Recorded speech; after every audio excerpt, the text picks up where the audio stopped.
When I tell you he just woke me up. He woke me up.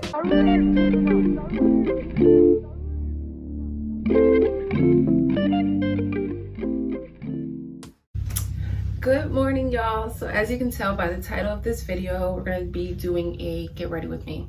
So this is my bed hair. Ain't did nothing to it yet. I'm going to let you guys watch, you know, step by step what I do in the morning. Just brush my teeth. About to wash my face. I'm going to show you guys what I wash my face with and the products that I use in my hair and just my everyday quick hair go-to style.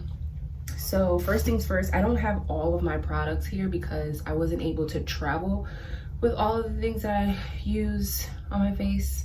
So I actually was able to get this Cetaphil face cleanser from Walmart in travel size yesterday. Prior to that, I've been using this St. Ives acne control because, you know, just with everything going on, pimples and little acne spots have been trying to develop on my face. So I wanted to make sure that I could just get rid of those quick. And unfortunately, I don't have my daily moisturizer that I always use, which is like, what is it called? I used to use the Cetaphil one, but now I'm using the, oh my gosh, you guys, it's like drawing a blank. It's another brand, but it also has a blue cap to it. I'll link it in the description box. I'm using Aveeno for the time being, which has been pretty light on my face. I don't really know if this is for face or body, but it says that it nourishes dry skin. So, and it's fragrance free. I'm always looking for products, especially for my face, that are fragrance free because I have sensitive skin, I have eczema, so I want to be careful with what I'm putting. But as far as getting rid of acne, I've noticed change within 5 days using the St. Ives product. I've also been using, gratefully I was able to travel with this, but I've also been using this is like from Trader Joe's. It's called the antioxidant facial serum. It's for all skin types, and it has this very silky texture to it, or feel to it. I like how light and soft it is on the face, and it has like these little balls inside.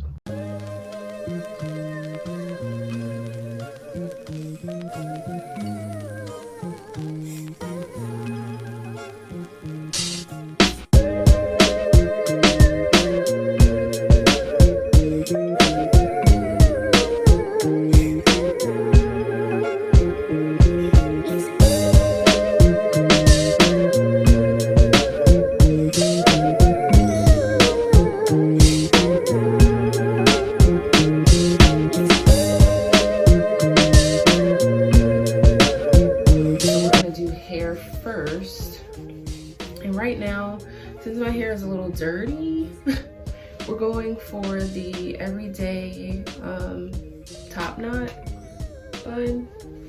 And I was gonna do a like full hair video for you guys, but I'm not ready yet. So I'm gonna start with showing you guys what I do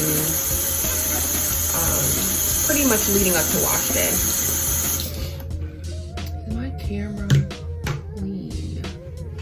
This thing looks a little shabby, but I use this one. I think this is the only scrunchie that I brought with me. So we're gonna work with what we got.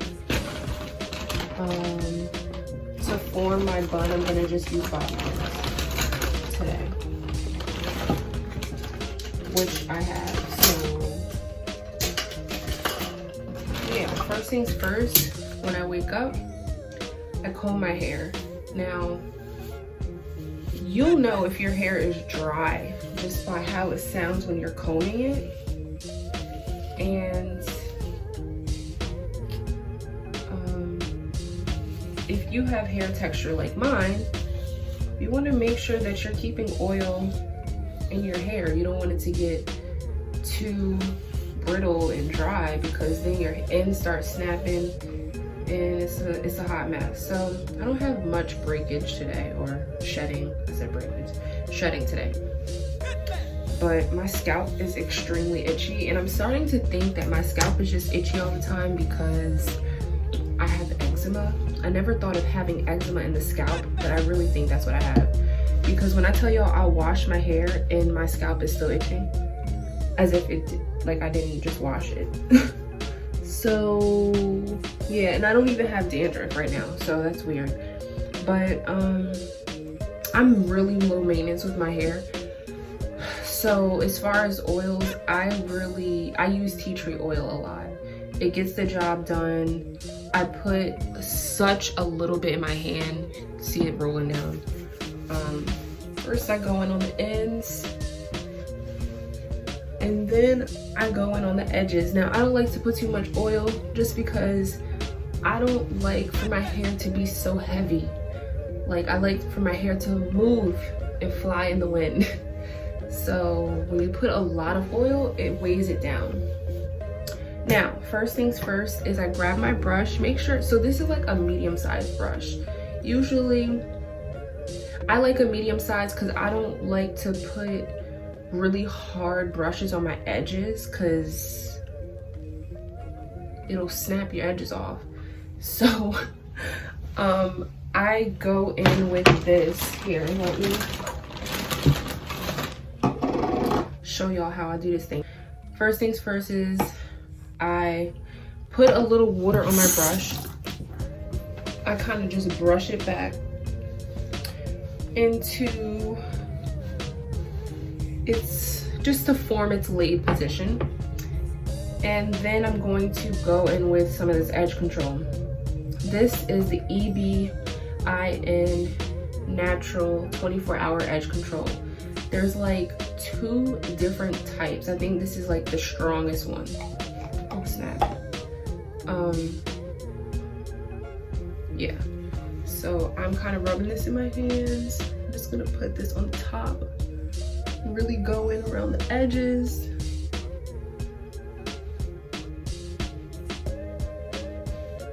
Also gonna rub some on the back. Don't forget about the back now. Then I'm just going to slowly work the ponytail up into the position that I want it to be in. That's why it's important to brush your hair with a little bit of water before you do this step, just so that your hair is already, you know, formed into the position that you need it to be in. Now you're going to take your brush. I use like a medium strength brush, just because sometimes I'm scared to use hard brushes just because I don't want to snap my edges off.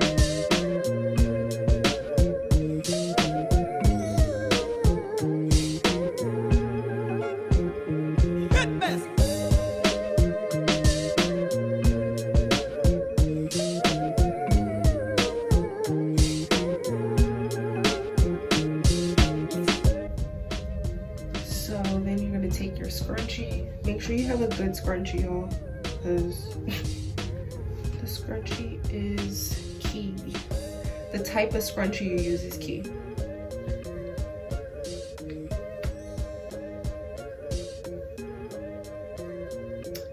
So I went around with that scrunchie a couple of times. After that, because I got some shorties in the back, I'm going to take a bobby pin and just bobby pin that. So they don't keep falling down.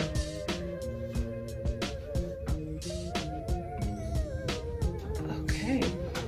So then usually after that, I'll take a little bit more of my edge control.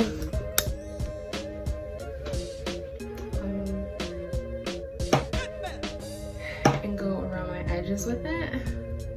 Yo, I'm running out of this edge control too. I'm gonna have to re-up soon when I get back home now.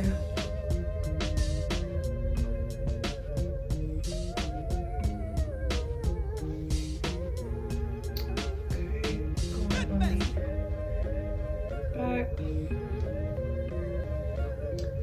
Okay. And then I'm just gonna go back in with the brush.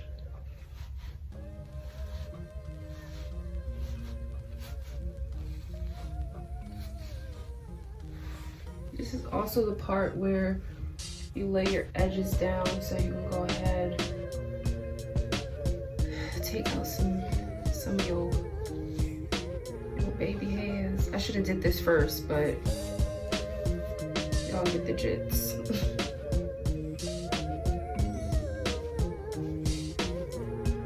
This.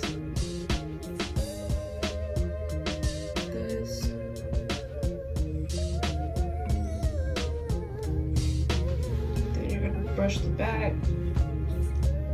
Now I'm going to form this bun. Now you're gonna take your bun. I like a tall bun. My hair is kind of short compared to its length before, but usually like my bun would be really tall. So I'm just gonna take it and twist it a little bit and twist her around like this. Then I'm gonna take my bobby pin and then I just need one more. Usually I would just take another scrunchie and do this, but it's okay. And then I'll do this right there. Okay.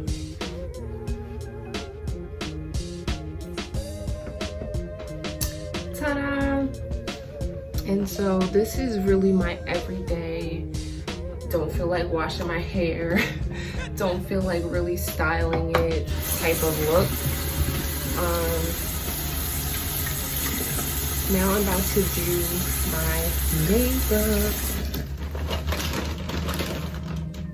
I'm using Mented foundation, which is really like one of my, actually my only favorite. So I'm using Mented, and which I did another video on this product, so if you want to check it out.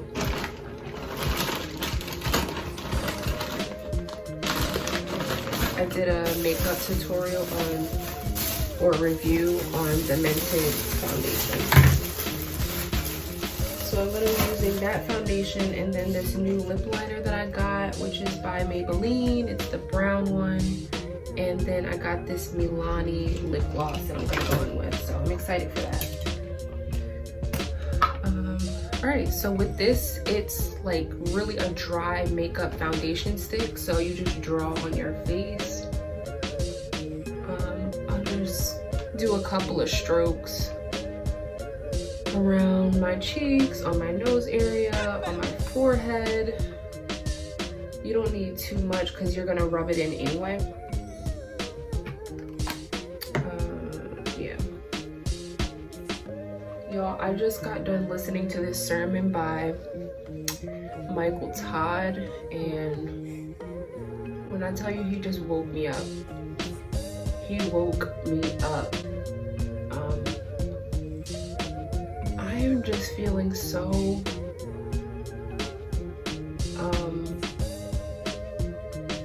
grateful and excited to just continue putting God first and seeking Him. I just felt like He was talking to me in His sermon today.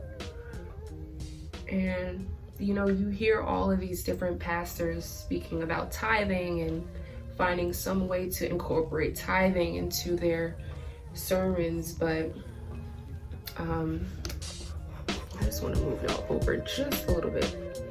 But you know, they don't really break it down to where you can understand fully why, or sometimes you may not even believe what the pastor's saying, or if they're genuine enough or genuine or not about what they say or how they feel when it comes to tithing and what they do. But he touched on so many different points, and it wasn't just tithing. It was just, you know, what we are called to do as people and Christ followers, and how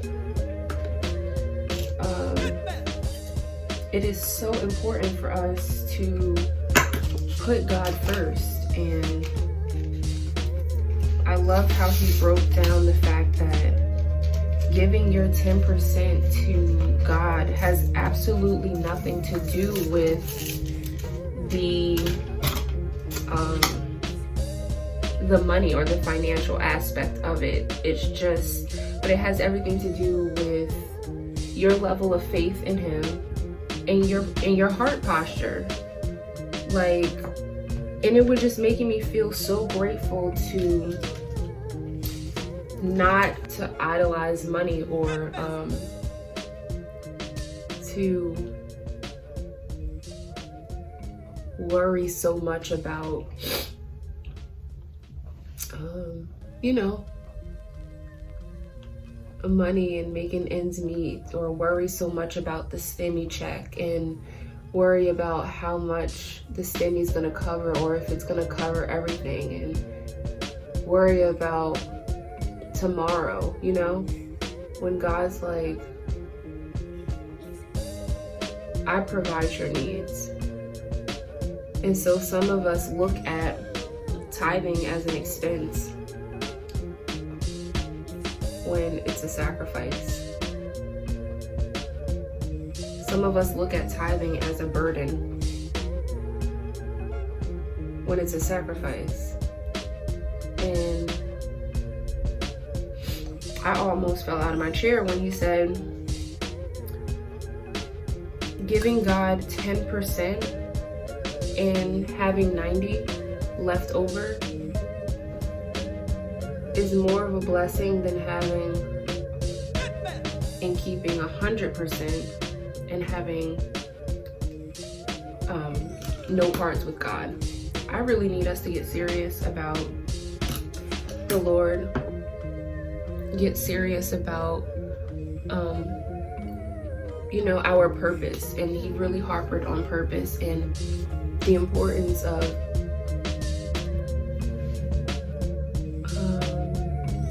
chasing your purpose and not chasing money.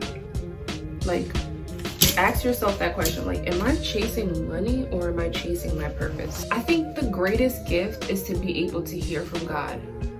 That is the greatest gift. This is a really long video though, but I hope you guys enjoyed this Get Ready With Me. If you would like to see more of these videos, leave a comment below, subscribe, share, like this video, and I will see you guys in my next one.